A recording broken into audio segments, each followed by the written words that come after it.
You're online, Kyle, please start. Hi, everybody. Welcome back to another edition of VCTV. I'm Kyle Lacotte, your host. And as I mentioned earlier, today is a double-packed episode here on VCTV, and we have that all week. So get ready and get excited. We just talked a little bit about infrastructure. We talked about electronics and how things have really shifted and really put strain on what once was to now what is coming. And one of the reasons for that is exactly what we're going to be talking about today: entertainment, gaming, and esports. These three areas, and particularly entertainment and gaming, have put a huge and exciting strain on the products and the electronics that we use today, and that has transformed the landscape of the devices that we're using and improved the gaming and entertainment experience like we never thought we would be at today. However, that being said, we got so much more to talk about in this industry. We've got new games that are coming out. We've got esports that is exploding throughout the world, and we'll hear a little bit more about why that is and maybe where that is shifting from a competitive landscape, and also where to start placing your bets if you're looking at that industry. From the gaming perspective, we've got gaming all over the place. There's new games rising. We've got new consoles from both Xbox and PlayStation coming out hopefully later this year, if not early next year. We've got Nintendo Switches still. Thank you, Vinny. We still have Nintendo Switches sold out. Still. We are 8 months into 2020 and we still have Nintendo Switches sold out. Obviously, gaming is big. It is a big part of our lives, and that's not changing anytime soon. We've talked about on previous episodes here at VCTV about the world of immersion when we look at AR and VR and how gaming is playing a big, impactful role, not just in that, but also around education. We've talked about it at the level of blockchain and digital currencies and tokenomics. So much to unpack there. Entertainment. How have things changed? We're all sitting in front of a device and a screen more than ever. We live our lives more digital than we ever have or ever think we would have, even now. We're consuming more content than ever, even here on VCTV, shameless plug, but nonetheless, content and entertainment has dramatically changed. Again, where are the opportunities? What's happening? What's not? Where are things? Where are things not? Let's dive in. We've got a ton to talk about. But before we do, to your audience, thank you again for tuning in. We're excited to have you back.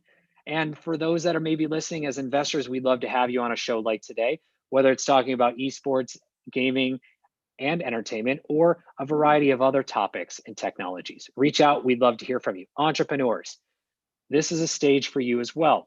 You have the chance to jump on with us, pitch us as investors your idea and your product, and as well our live audience. Do reach out if you're interested. We'd love to have you. And also a big, big thank you to Elena and to the entire LA Token team for always making VCTV possible every single day on your screen, your device, anywhere in the world, and as a part of your daily entertainment. See what I did there? All right. With that being said, let's dive in and welcome all of our investors who have joined us today to share their thoughts and insight. We'll go ahead and kick off with a regular guest that we have here on the show, Eduardo.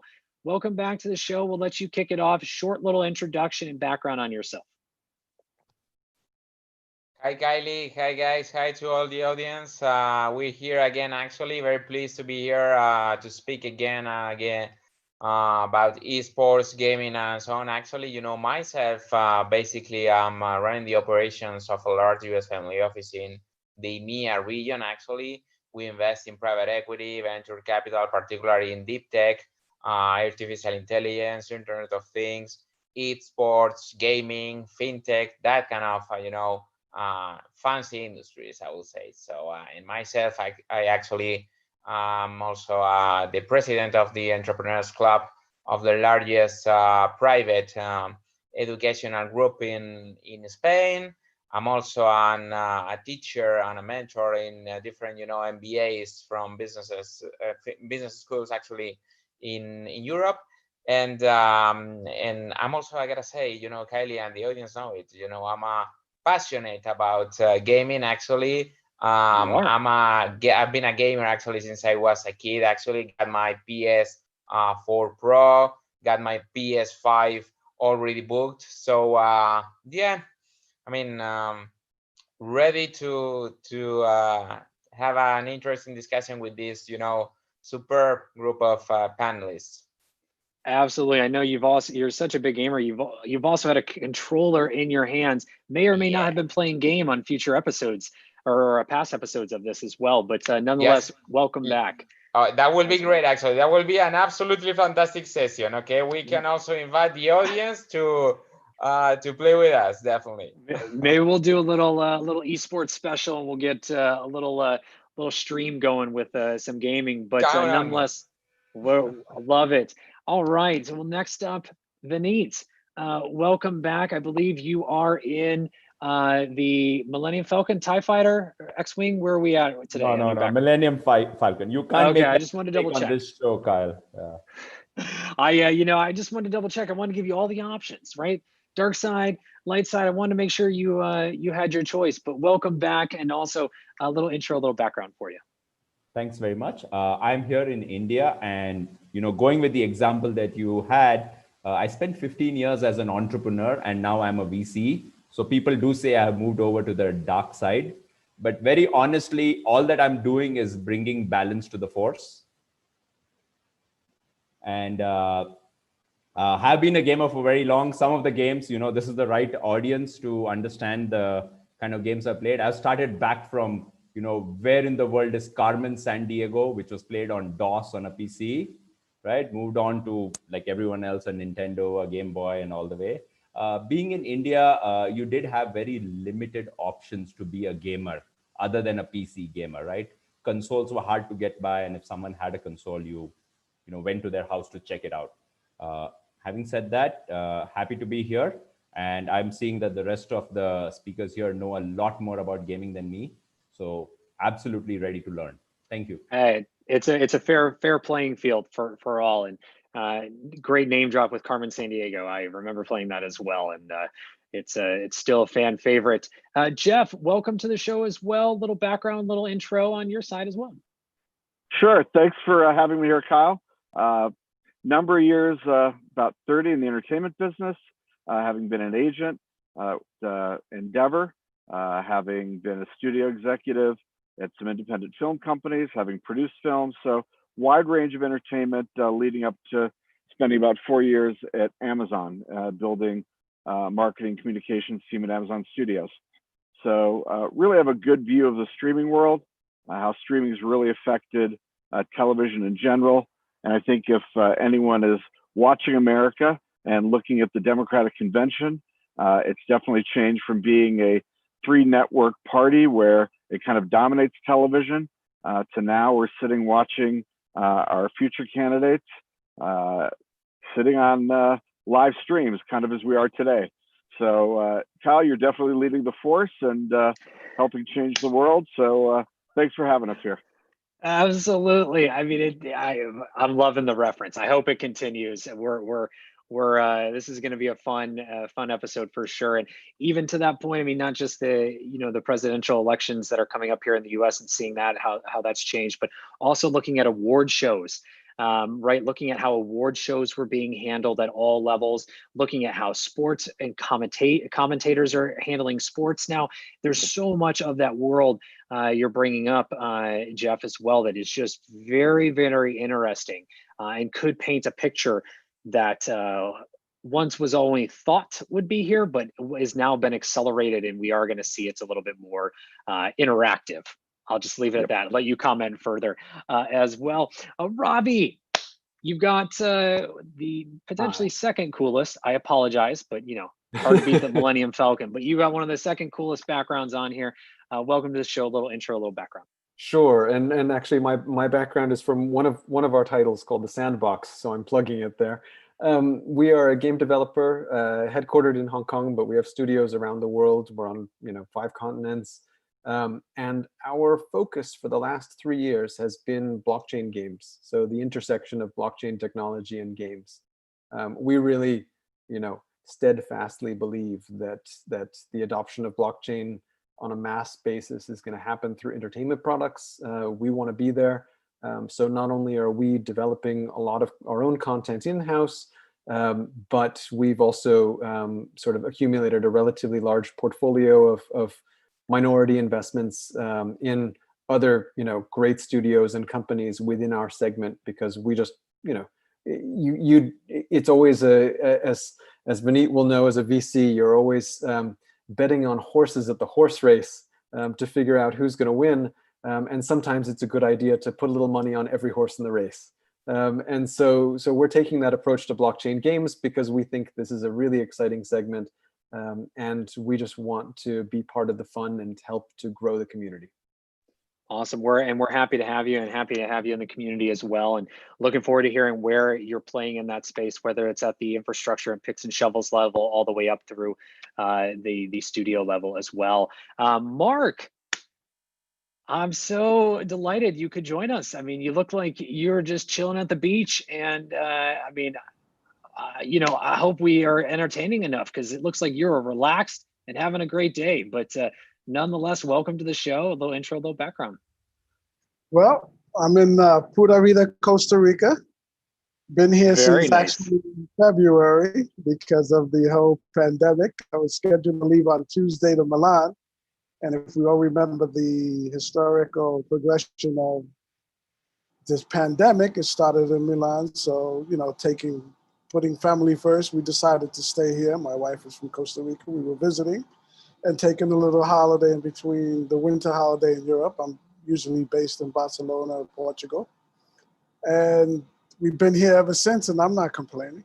Fresh fruit, fresh fish. I mean, what more can we ask for, right?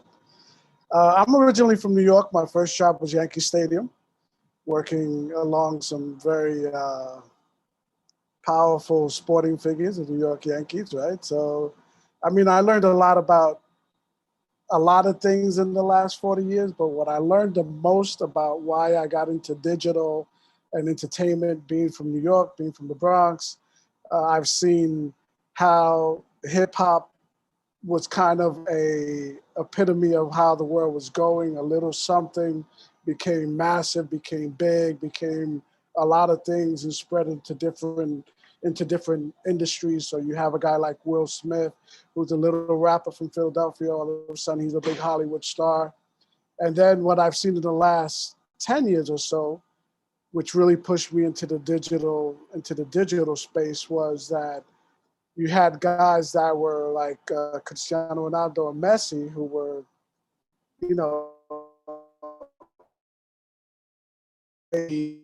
15 years ago, were bigger than the brands that were 100 years old, that were bigger than them digitally. So you have a guy like Cristiano who has 10 times more followers than the team he's with now.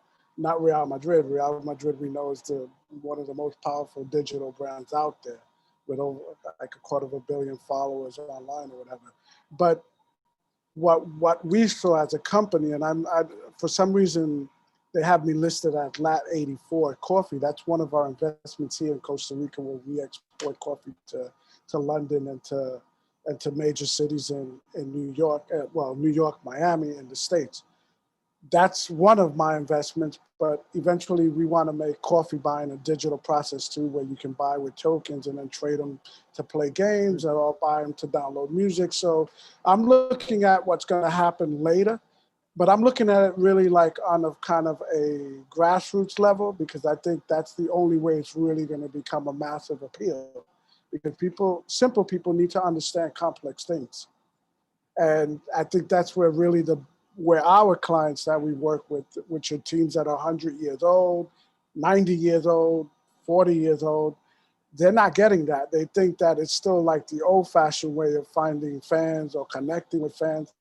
And right now, you can have a stadium that has 3,000 people watching the game, but has 3 million people watching the game online, and they don't know how to capitalize on that. So that's what our company at Sports Kitchen is really doing. We're trying to show them and connect with other people that are already connected, which is really what they're missing out. But at the same time, have a retail element that's shared along that whole space. So if we have a digital partner on this side that's a sports company, we could attach them to a coffee company on this side, or a knitting company on that side.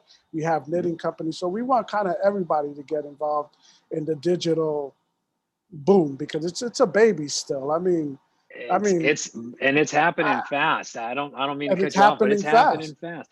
And I'll tell you from the It's coffee happening fast. perspective, we're all Uh-huh. with you. We're all with you You on got the it. coffee perspective right now. Don't you worry. We'd be playing games left and right now if you guys were live and tokenized. But I think you're spot on as to kind of what you're looking at, what you're seeing, and just as some general stats. I mean, we look at how the National Women's Soccer League, for instance, here in the U.S. opened up Twitch for streaming international and saw well over 700,000 viewers that tuned in on its opening weekend.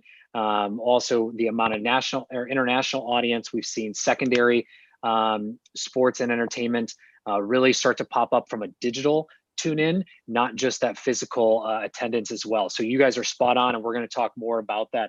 But continuing on, Tolga, welcome back to the show. It's a pleasure to have you back. Little short intro, a little background on yourself.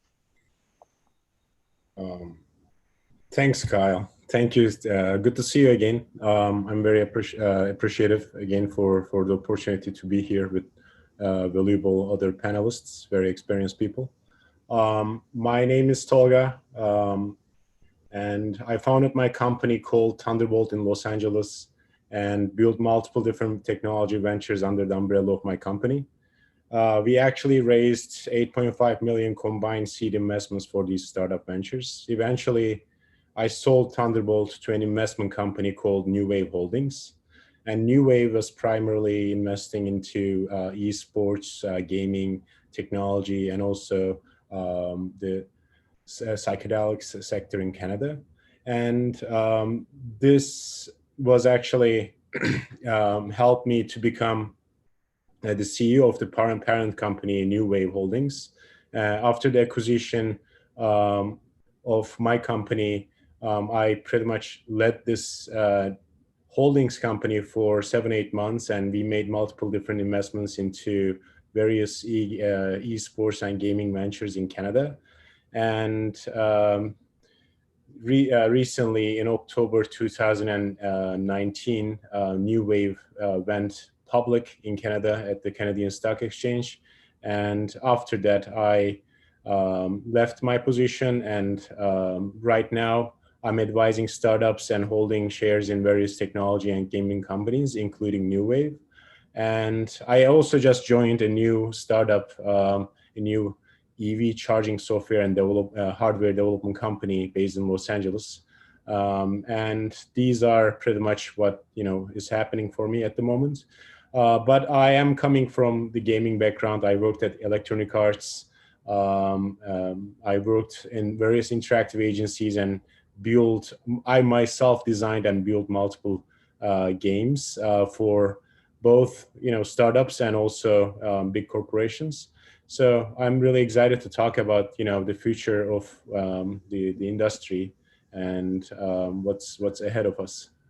Wonderful. We're just about to dive into that. We got one more introduction. Last but not least, Michael, welcome to the show. First time guest with Lena and I here on VCTV. Pleasure to have you. For those who may not know you, a little intro and little background. Sure. Hello, everybody. My name is Michael Golung.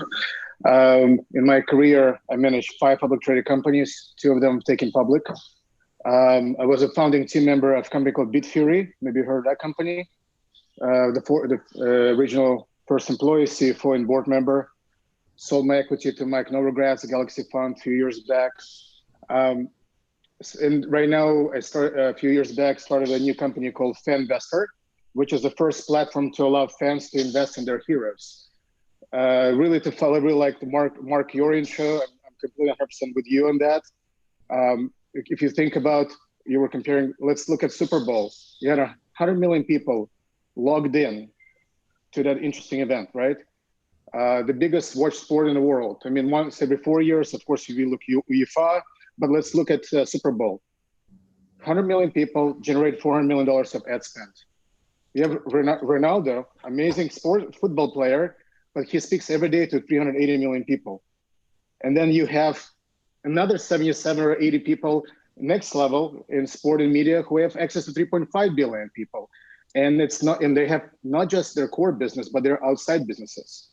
So celebrity brands have been really became the super brands, if you want to say that, call it, through the social media, but they have yet to be able to monetize. In a nutshell, if you want to think about, let's say Robinhood allowed to give retail investors an easy path to invest in fractional ownership into their favorite brands. Finvestor allows, gives an opportunity for accredited and non-accredited investors to go into business with the celebrities, with their heroes. That's in a nutshell. Thank you. Well, welcome. That's quite a nutshell from each of you. There's a lot of experience in this room, so I won't waste any time. Let's dive in. There's a lot happening in this space, each of you coming with a very different perspective. And I think we're all kind of looking at gaming and entertainment, but really just the consumption of more content, whether that's at the gaming level or that's at the viewing level. And so would love to hear just your general thoughts on the current state of things and how things have changed. And we all know what has happened in the last 6 months, so we don't need to focus so much on that, but looking at where things are today and as things go forward, where are the current states of esports, gaming, and entertainment? So I would love to hear your perspectives. Eduardo, let's start with you and then we'll come around to everybody. So just your general thoughts on where things are today currently. Yeah, sure. Well, actually, I don't know, guys, if you have seen a recent report that has been published, if I recall correctly, this past Monday, actually, where it says that around 3.1 billion people, and I repeat, 3.1 billion with capital B, as you tend to say, Kylie, play video games, actually. That's around 45% of total, world population, I would say. When you look at data, actually, just 8% of those play video games at home. So basically, mostly of the people are playing video games on their mobile phones, actually, and mostly of them are based in Asia and Latam. So answering to your question, Kylie, where is the industry going for the next 6 months? I will say, invest in mobile and invest in, services and games that have a large Asian and Latam players base, because actually the market is there. Of course, there are multiple opportunities in some specific niches. For example, ourselves tend to invest in particular, studios with indie focused games, actually, which we believe that have to be promoted, actually, because with large services such as, for example, PS Now or PS Plus or Xbox Game Pass, in which you gotta just pay like around €5 per month and you have access to around 800 games. Basically, the value of the video game for the player tends to nothing, okay? And that means a large and a very, very big problem for small studios, actually. So in my opinion, I believe that, that the industry is going much more mobile, much more to subscription and digital, games, rather than just pure the physical copy of the game. Of course, there will be, nostalgic, such as, for example, myself, that they will probably have those special editions and so on, and the merchandise at home, because they look great, actually, and we love them. But actually, I think that the industry is going much more mobile and much more focused on, Asia. Large companies, as for example, Tencent, are buying and making massive investments within some specific, developers there, actually. And I think that that's a very, very interesting trend, because the world with these pandemics and with, outbreaks that there will be probably over the next months, will stay at home, and either you watch Netflix or you play video games, basically. So and that's it. That's how we see it, definitely. Vineet, I see you laughing. I think we're all there. Yeah, you've either blown through the Netflix catalog and you're just starting Amazon's. Give Jeff some credit, or you've switched over to gaming. But Vineet, I'm coming to you next. There you go. I see your hand raised. So where are you seeing things as the current state, and also maybe playing a little bit on what Eduardo said?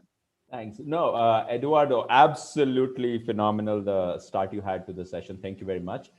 You are right. There are two things. You're either playing a game or you're watching, something on Netflix. I believe there is a third thing.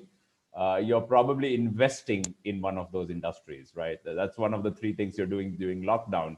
The only way to survive. I'd like to give you a little, given that I'm the only, person here from India, not the only person investing in India, but, living in India. I'd like to give you an Indian anecdote to give you an idea of how large and how weird things have gotten.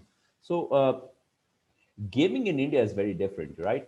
When you say make money in gaming, the only real money that you can make in gaming in India is what we call real money gaming, right? This is everything from your, poker to, different card games to, fantasy sports and all of that. There is almost no money in consoles. There is even lesser in eSports, even lower in merchandising. The money that you make in gaming in India is in real money gaming, where people are actually, buying in, right? It's the new casino. And to give you an example of how large real money gaming is in India, so India's largest offline sports league is called the IPL, the Indian Premier League. It's sort of like the European League for soccer, but this one is for cricket. IPL is super large. And this year, because of the lockdown, IPL's moved out of India because they realized it's cheaper to do all the games in the Middle East because there are only a few stadiums and people don't need to fly all over the place. And the primary sponsor for IPL is a gaming company called Dream 11, which of all things is a fantasy cricket, real money gaming company. I mean, if you wanted an example of meta, I couldn't find a better one, right? So you have the largest offline cricketing tournament in terms of revenues in the world being sponsored by a virtual fantasy cricket gaming app. That's how large real money gaming is in India. Wow. Oh my gosh, I forgot the name of it. Ludo King. Ludo King. Yeah. Thank you, Ludo King as well. We talked a little bit about that. And Jeff, I see you here. Don't worry. We talked a little bit about that on a previous episode. One of the investors who's been a regular here as well, Pranav, who's focused on investing in gaming in India as well. He's brought that up and how big that I would say what you mentioned, the real money gaming has become in that area. It's insane. I mean, it's crazy the numbers he threw out on a previous episode. So that is very meta, but nonetheless, there's a little bit of that in the digitization of gaming in any sense. Jeff, to you. Yeah, I just wanted to pick up on what Vineet said, which is one of the reasons I joined Michael and Fanvestor is that everything is driving towards investing and gaming as well. So, there's a real game to looking at your favorite soccer player, looking at your favorite actor, and becoming part of their business. It's almost the extension of enjoying entertainment. It's actually being a part of entertainment, which is what I think Fanvestor does really well.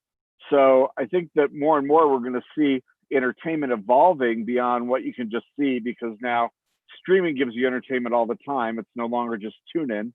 So now it's really, what can I do to be a more active participant, which is really an extension of gaming when you're really part of the game. So I think it's exciting when you combine investing in gaming and what Michael's done with Fanvestor is super exciting. Well, and just it's again that natural progression. I mean, we talk about it commonly here on VCTV and the idea of accelerated digitization. There's a lot of Asians in there. The idea of digitization that has rapidly happened, and we were looking at teases of this over the past really year, right? As major sports leagues and a few teams were testing different capabilities, right? So you would be at an event and you would see real-time stats that you may never had, right? Here in the Bay Area, we had, I believe it was the Earthquakes, so the soccer team down in San Jose that was looking at doing real-time analytics around sensors in the jersey to be able to show that in game.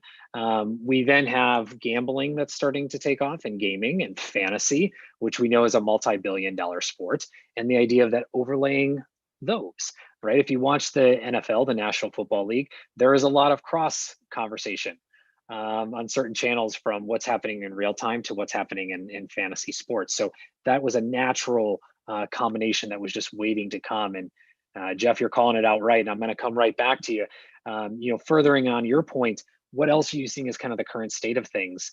And not just that merger of those two worlds, but are you seeing anything else coming from your background in entertainment?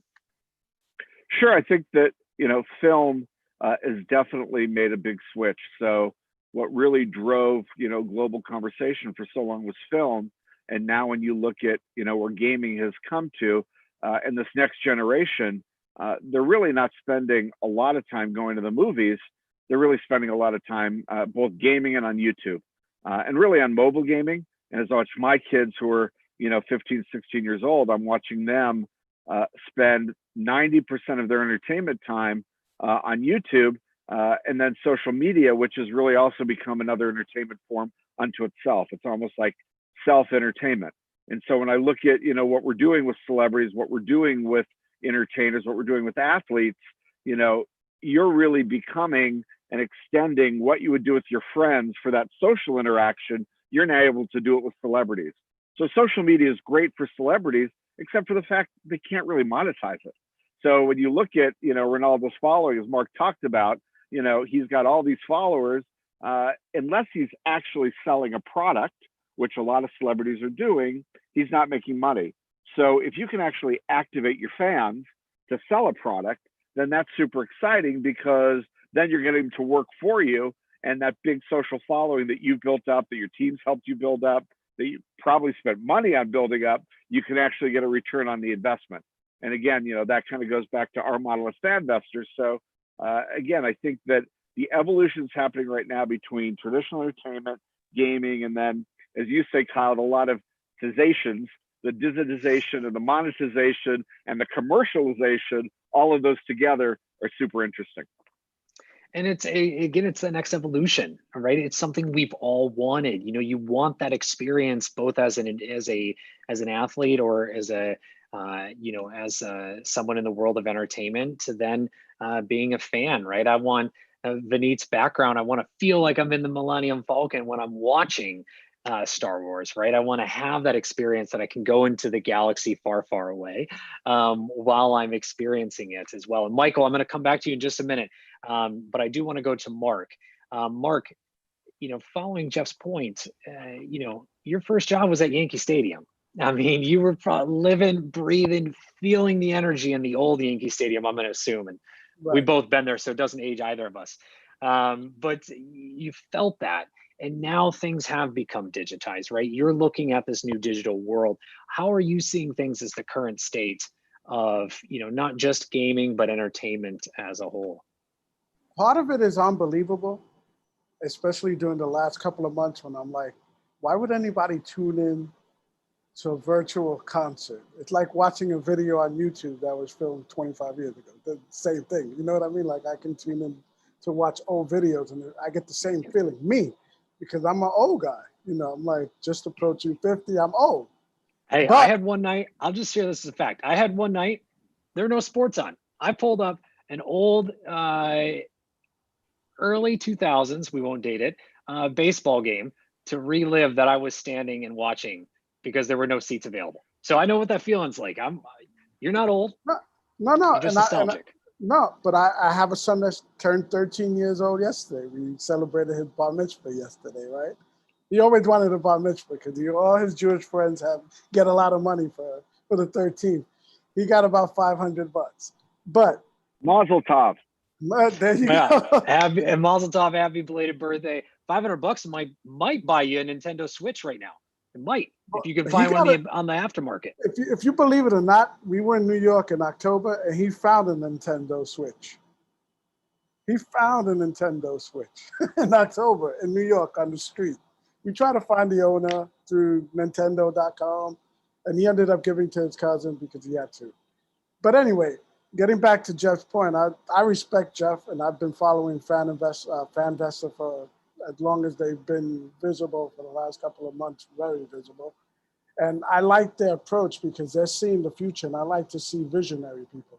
But getting back to what I'm seeing now is the amazing part is that people are actually falling in love with digital things. You know what I mean? It's like way back 10 years ago when you saw a hologram concert between Nat King Cole and the daughter that was actually a physical person and a digital person. You're like, wow, this is kind of cool because she gets to sing with her father finally. And that's what's happening now with fans. And that's why FanVest, I think, is perfect, because people are starting to connect digitally or virtually or whatever you want to call it.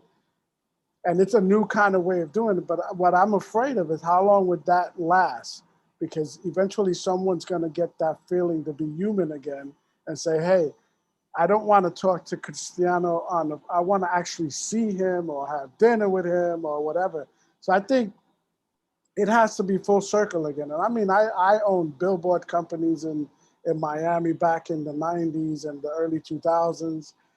And I want to go back to that business because I'm like, hey, you don't see that anymore. You don't get any visual stimulation anymore outside. If we go back to old school, we'll be able to grab the people that think old school like you, like Jeff. Jeff's going to look at a billboard if it says something, but he might not look at a digital ad if it says something. So at some point, we need to get back to the Jeffs and the older people on this panel, and or the people that are watching, and say, hey, we love you too. We don't just want to go after the new people.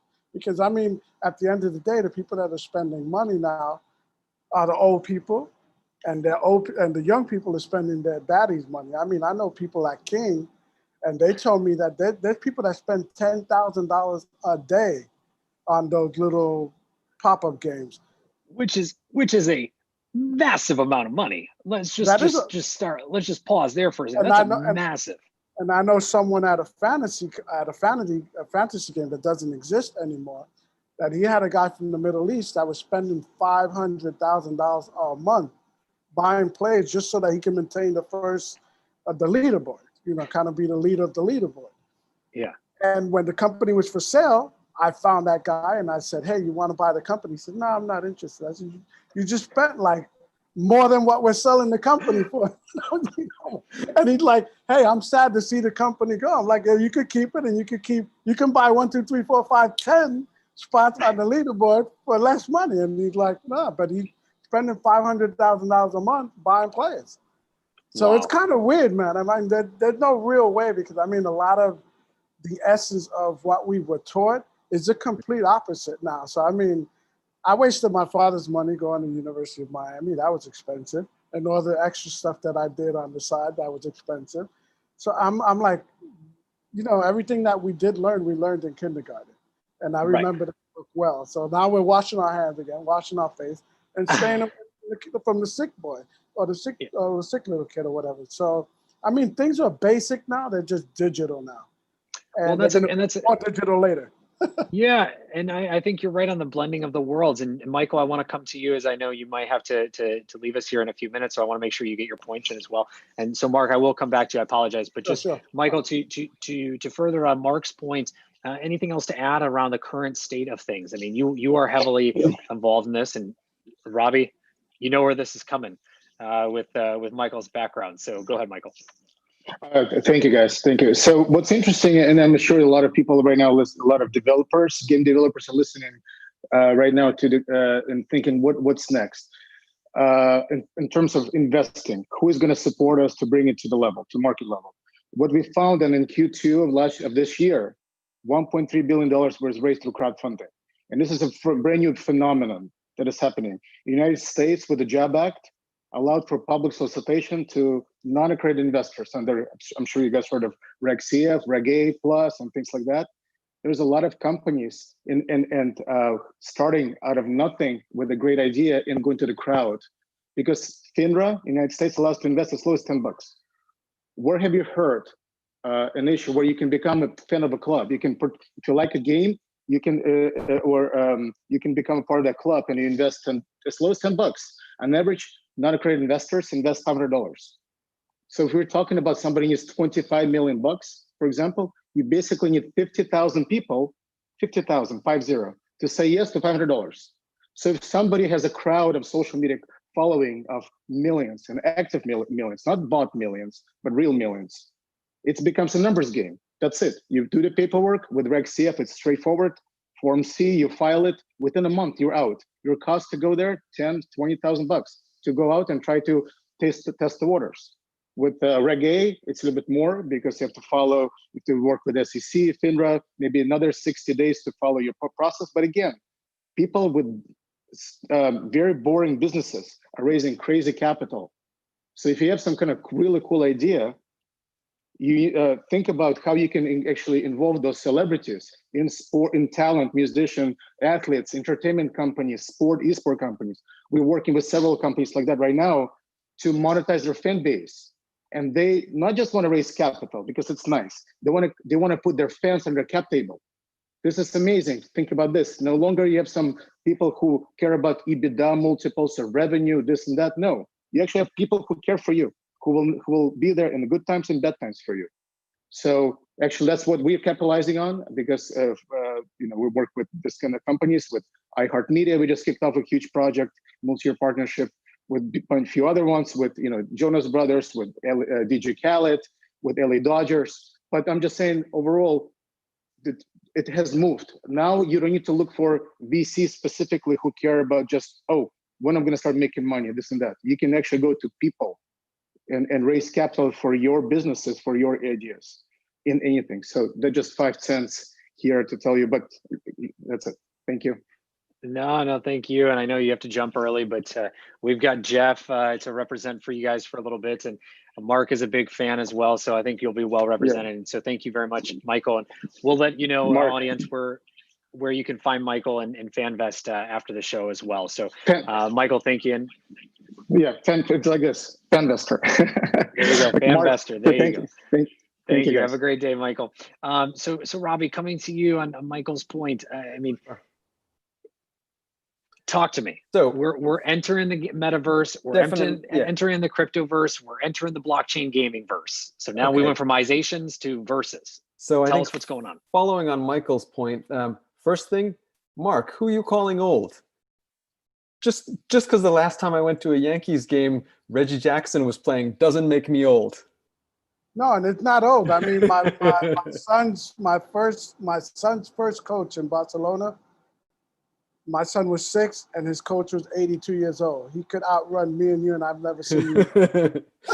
I mean, old is in your mind, right? Exactly. Hopefully we'll all be so lucky. Old is in your mind. I think to follow on Mike's point, though, Michael's point, I think one of the things, we're very heavily involved in and invested in blockchain gaming. And I think for us, it's interesting because going to this idea of crowdfunding that Michael was alluding to, we've found the similar effect in our industry because the way blockchain gaming works, the tokenization of content and the ability for users to actually own the content themselves means that your audience actually has participation in the business. And so for those of you who've been following the blockchain game industry, one of the things you've probably noticed is that many developers actually pre-sell content, particularly collectible content, in advance of the actual launch of the game itself. And from a developer standpoint, this is great because it allows you to, help offset some of the cost of development to create more cool stuff for your fans. But at the same time, giving those fans participation in the literal economy of your game also then gives them input into where the product is headed, because it's not just feature requests, but literally in terms of offering things like a governance token in your game, which is something that's not uncommon these days. You're giving them a vote in what happens in your game ecosystem, because frankly, the economy of the game has become a big part of the process of playing games, because the in-game economy not just funds the developer, but as we've seen now in blockchain games, with the sort of more recent term of play to earn, blockchain games and the tokenization of content allow players to actually earn not just rewards, but earn money in games, crypto that can be converted then to fiat, etc., so that people can actually get a return on their investment of time in games. And so I think that's actually a very interesting sort of milestone that the integration of blockchain into games has enabled. And so that's what we spend most of our time on. So I want to push you on one thing around blockchain games. So you mentioned NFTs or collectibles. We've seen a lot happening in that space over the past few days.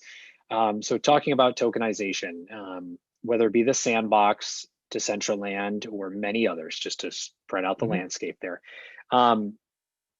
Where are we in terms of mass adoption? And the reason I ask, or how far off in your opinion, and the reason I ask is that gaming has done a tremendous job, I would say, of helping through this transition of the idea of thinking around digital currencies and what that economy may look like. So we won't get into crypto, but I want to talk about NFTs and those non-fungible tokens and those collectibles. What do you see as kind of the timeline for those to really come up? So I think that for people who like to be into things early, we're still in the phase where you can look back a few years from now and say now is early. Because I think we're at a point where the technology, there's not been a complete shakeout yet in terms of platforms and things. So people are building games on, on Ethereum, people are building games on Wax, on Dapper Labs' own Flow blockchain. There are many chains who compete for the business of building games, and there are benefits and costs to using different chains. So there's not, standardization is happening, but it's not come down to an oligopoly yet, like other platforms of gaming. I think that it's very exciting because the focus of NFTs at the moment has been on collectors and collectability, because those are the early adopters. Because, so for example, we licensed the brand of Formula One to create F1 Delta Time. And so we assumed in that process that F1 fans were going to be, the core early adopters of the title, and we were correct.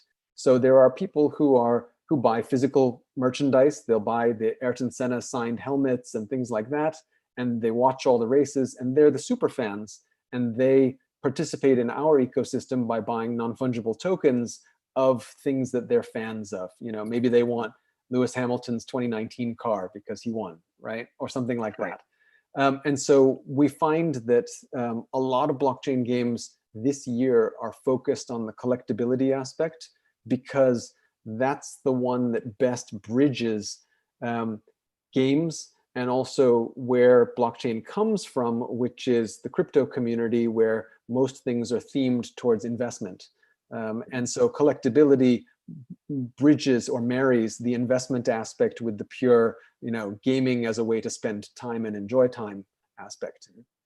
Well, we've seen Emmett Smith working on something similar. There's a authentication around merchandise company that he's been working on that's been teased out into the media world as well. So Robbie, you're spot on, and thank you for sharing those thoughts and insights. Vineet, I saw you had your hand raised, so I want to come to you, and then Tolga, I'm going to come to you for your thoughts, and then guys, we're going to hit the lightning round here in just a moment. So go ahead, Vineet. Okay, this may come across as a little bit argumentative, but I'm only trying to learn. And Robbie, this goes to what you said about NFTs, right? Now, I take on what originally Eduardo said very early on. You've got the largest chunk of gamers in Asia and LATAM, right? Now, there is a time lag between when, people like us who think about things, how they will be a couple of years later. Sorry, I'm speaking very fast. It's an Indian problem. I will slow down. Apologies. No, you're fine. You're fine. So how do you assume that what is today 2 years away, actually for the core gaming audience in LATAM and maybe Asia, India, Indonesia, Malaysia, is it only 2 years away there, or is it another few years more in those markets? So there is a time for technology to hit and a time for it to mature and make money. So your thoughts on that? So I would say that it's actually both. There's a lag and there's an early adopter aspect to it. So if you look at our current audience for blockchain games, it's relatively small. We're talking about millions or small tens of millions of people. So compared to mobile gaming, it's nothing because it's still a niche subset of the overall industry. NFTs are $300 million this year, probably. So compared to $150 billion in gaming, it's relatively small. However, because of very rapid cryptocurrency adoption in particularly East Asia, blockchain games tend to do very well in Japan, Korea, China, parts of Southeast Asia, because you also have a lot of people who already understand and are comfortable with crypto. They have wallets, maybe they have some Ether or some Bitcoin.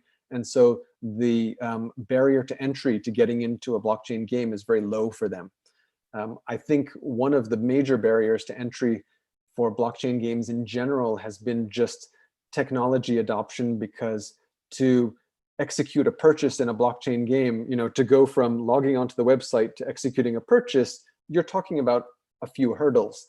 Whereas nowadays on a closed mobile platform like iOS or Android, you can literally go from download to buying something in 3 or 4 clicks.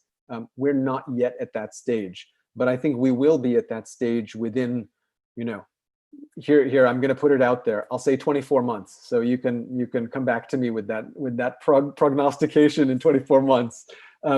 But I think at the same time, because there's still competition amongst blockchains, we see that the transaction costs will only continue to decrease. And when I say that, I'm referring to like gas on Ethereum, for example, where DeFi has driven up gas costs recently dramatically. And that's been problematic for game developers because in-game items tend to be low-cost items relative to the size of DeFi transactions.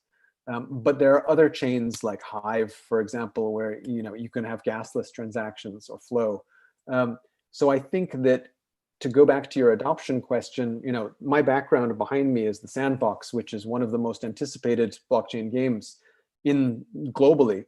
And that's actually built in our studio in Buenos Aires. So that's actually a Latin American product at its heart. So I think you'll find that, there's not going to be much in the way of sort of developing economies and developed economies differentiation.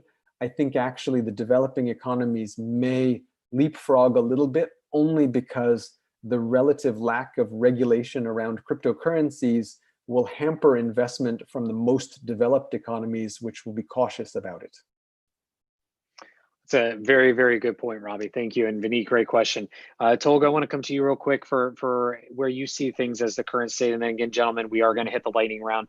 And I'll come to you for where areas of opportunity we should be focusing in, and also just get some investment advice from you each as investors for our audience. So Tolga, what are you seeing as kind of the current state of things, furthering on everyone else's points here? I agree with you guys, especially in terms of the blockchain adoption is huge for gaming. I think it's definitely a very early stage to talk about it, but it's going to happen, because just look at the new generations of people, the younger generation. They don't want to spend time just playing a game and without any income. So I believe that blockchain is going to make these cryptocurrency involvement in these games, I think, significant. And in the future, we're going to experience like all these gamers, how they're making, the most famous gamers are making millions of dollars. And, I think this is the beginning of something greater in the future. I think every gamer is going to start making money by playing these games. And that's, I think, where the industry is going to shift in the next, I'm talking about long term, maybe say 5 to 10 years or 15 years. But people are not going to just waste their times just to play a game. It's going to be an income related to what they spend their time on. So I think that blockchain adoption is huge. Cryptocurrency involvement is huge, and the mobile gaming is just going to get better and bigger. It's Zynga just actually, I was just reading the news on MarketWatch.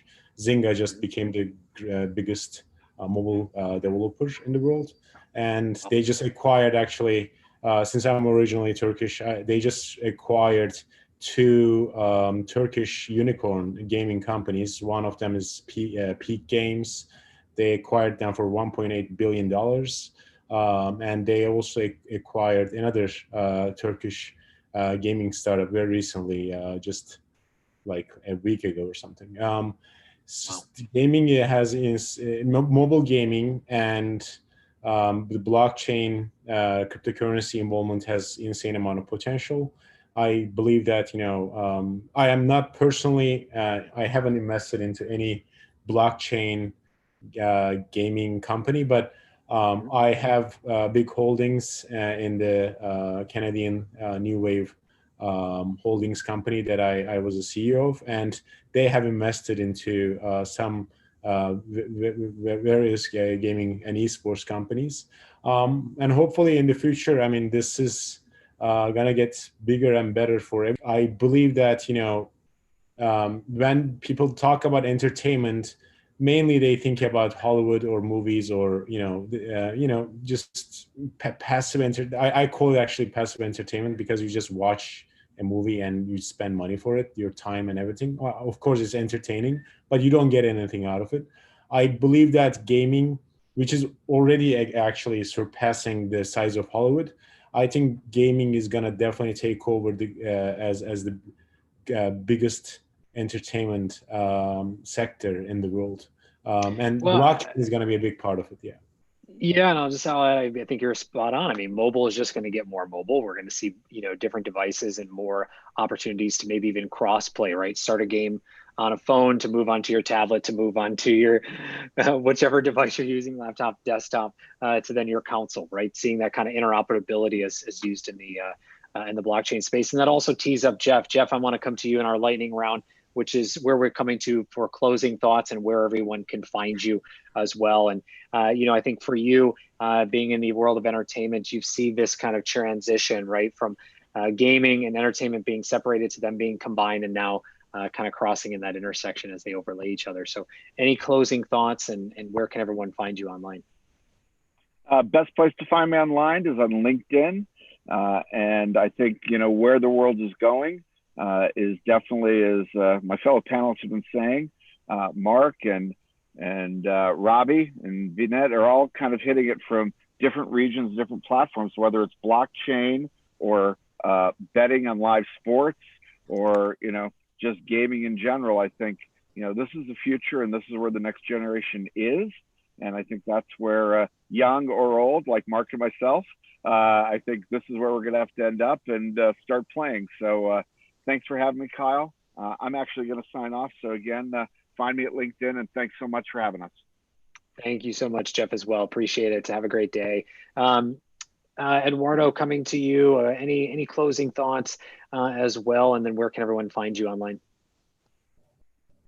Yeah, actually, guys, it's been a pleasure as always. I mean, you can find me on my LinkedIn. Always happy to have a chat with investors, with founders and startups looking for funding, looking for business development, and wherever. And of course, to all those players that wanna try us, I will be more than keen. But yeah, as always, Kylie, it's been a pleasure actually. And I agree with you guys. I mean, just a final thought, actually.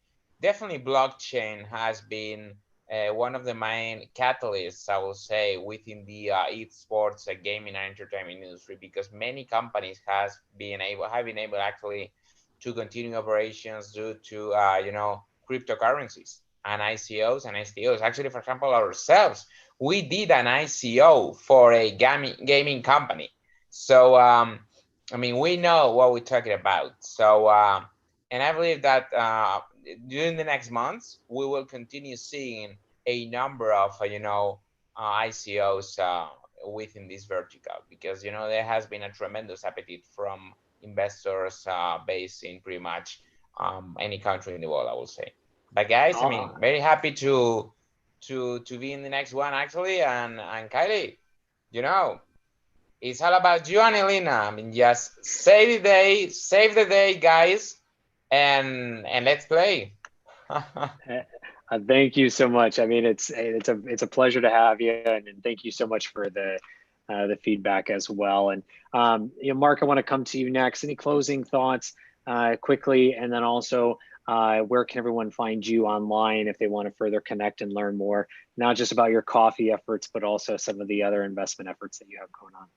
Right. You can find me at marklugo.com, MARKLUGO. You can find me at LinkedIn, Twitter. I'm vocal about a lot of things. I like to be transparent. And I mean, at the end of the day, you know, I'm family first. So if I see something that's not going right, I'm going to say it. It cost me relationships with people, but at the end of the day, my relationship with my kids is my most important thing. I don't think anybody wants to see their kids playing mobile games for 23 hours a day either, because it's not healthy. It's nothing. But 22 hours and a half is okay. You know, 23 hours? No, 22 and a half is okay. But getting back to the whole seriousness about this, I think in reading a lot of books about business and being involved in a lot of businesses, I mean, I started a radio installation business in front of my mother's house in the Bronx. And I mean, I've started all type of different businesses in different places. I've lived in different parts of the world. I've lived in Latin America. I lived in Europe. I grew up and was raised in New York. I spent time in Puerto Rico, and I see a lot of the same trends. And I think one of the things that we're seeing now in this industry is that everybody's trying to be the next big guy. But if we look at historically, the big guys are the people that were focused. I mean, when you think catch up, you think the Heinz family. The Heinz family owns all type of things now, but they still sell catch up because it's what they know and it's what they started. And I think that's what's happening when I hear a lot of people talk to me about investments. They want to be the next big thing. I want to see the next simple thing, because the next simple thing lasts a long time. While this guy is trying to go through burn rates of $600,000 a month, the guy who's growing tomatoes and making tomato paste or making ketchup or whatever it is, he's got a plan. So I think people are in a rush to get rich or big or whatever it is. And I personally don't live through that because I've been there. But I mean, if you look at the simple things, you look at sim gaming on sports for the last couple of months, it's been bigger. There's been more betting happening on sim betting than actually regular physical sports, because people said, "Hey, we want to bet," but it all boils down to back to the pulling the lever down in the casino. Eventually, people go to the casino, and initially people go to the casino to win, and then they go to the casino to just pull the lever down. So I mean, we're going to have a lot of people pulling levers and playing games, but for what reason? I think it was Tolga who narrowed it down. I mean, eventually people are going to play to win money, not just to pull the. So it's kind of the reverse of a casino. The casino people go in to entertain themselves, then win money, and then they go back to just wanting to entertain themselves. They don't care about winning money anymore. And that's true. I mean, I've been a consultant to online casino companies, and that's how I came to Costa Rica. So, I mean, I kind of know the psychology, and that's kind of the same psychology that Facebook, went through. You wanted to get likes, now you just want to get hates, and now you want to get friends again, and you want to lose friends. So, I mean, it becomes a thing. But I think, It's a circle. if I had to tell anybody young that wants to be the next billionaire, yeah, you need money to make it, but you need a plan, because money without a plan, my father always used to say, money without ideas is not better than ideas without money. So get your ideas right, get them done, get them concrete so people understand them, keep them simple, and everybody's going to understand it. The minute you make it complex, nobody understands it. So Absolutely agree. And sorry, I don't mean to cut you off there, Mark. We're over time, so I got to make sure I get everyone else in. So Tolga, real quick, any last super quick closing thoughts, and then where can everyone find you? Oh, you're on mute. Thank you again for inviting me. This is a pleasure to be connected to valuable people. I mean, my final thought is actually about how the pandemic affected everything. I think that esports is gonna be affected in the next year or so, but hopefully after 2022 everything is gonna fully recover. But in the meantime, I think mobile gaming is the biggest winner, and blockchain adoption is going to change things. So I'm really looking forward to it. Thank you again for inviting me. Yeah, thank you, Tolga, for joining. Vineet, you're in the Falcon. Yeah, of course. Last closing thoughts. Where can everyone find you? Sure. I am on LinkedIn. Something odd happened. I only started making videos on LinkedIn last year, and I became a LinkedIn top voice for the year. So I guess that worked out. So I'm very heavy on LinkedIn. But thanks. Yeah, my closing thoughts are, two things. One, game is going to be a new profession. It is already happening for a lot. And games are also the new social network and pop culture. If you missed movies and TV in the 80s and 90s, you just didn't fit in, right? The same way, if you're not playing games today, 5 years from now, you're not going to fit into a conversation where they're having a conversation which is full of gaming references. So, if you're not playing, better start playing. That's it from me. Thank you. Animal Crossing is the new happy hour. We've heard it once or twice. It's definitely been proven true, and maybe that will move into the sandbox. Robbie, to you, close us out with last thoughts. Sure. Where can everyone find you? So you can find me at the usual places, social media, LinkedIn, Twitter, etc. And I think, yes, I agree, Vineet, absolutely about socializing, because games are all about community. And we as game developers have to build communities, because otherwise games don't exist, because it's not just about a single player experience anymore. And so we look to our communities to help inform us where we should go with content. We look to them for crowdfunding, for participating in the economies of our games. So it's really about listening to the community. And I think that is a fundamental change from the products that we all grew up with, where it was a top-down approach, that somebody decided what was going to be that piece of entertainment content, and then we all just consumed it. Now it's all about true interactivity, meaning you're not just playing the game, but you're having a voice in the future of the game. And by empowering the consumer, they will then make that investment of their time and their money in your product, because you're empowering them that way. Absolutely. I love it. Great note to end on, everybody. Eduardo, Mark, Vineet, Tolga, Robbie, thank you all very much for joining today. And also to Michael and Jeff, I know they had to drop off. Thank you guys so much for sharing your thoughts and insights to our audience. If you haven't picked up on it, if you're not gaming, start gaming. But really and truly, the intersection of both gaming and entertainment are here, and we're going to see a very exciting world ahead in the coming year. So get ready, because that digitization, that commercialization, that marketization, word of the day, is here, and we are excited to see where it goes as well. And again, a big thank you as always to our audience for tuning in. If you like what you heard, click subscribe, give us a thumbs up. Please do reach out. We'd love to hear any feedback that you have. Investors, if you'd like to be on a show like today or others, do reach out. We'd love to have you. And entrepreneurs, if you'd like the chance to share your thoughts, your ideas and your company with us as a founder and pitch our live audience, we'd love to have you as well. And also a big thank you not only to our investors, but also to Elena and to the entire LA Token team for making VCTV possible here every day. I'm your host, Kyle Licott. We will be back here tomorrow for yet again a double episode, a back-to-back day here on VCTV. We got so much more to talk about and so much more to share and to provide insights with you. With that, you can find me on all social networks at Kyle Licott, and we'll be back here tomorrow. Take care, everybody.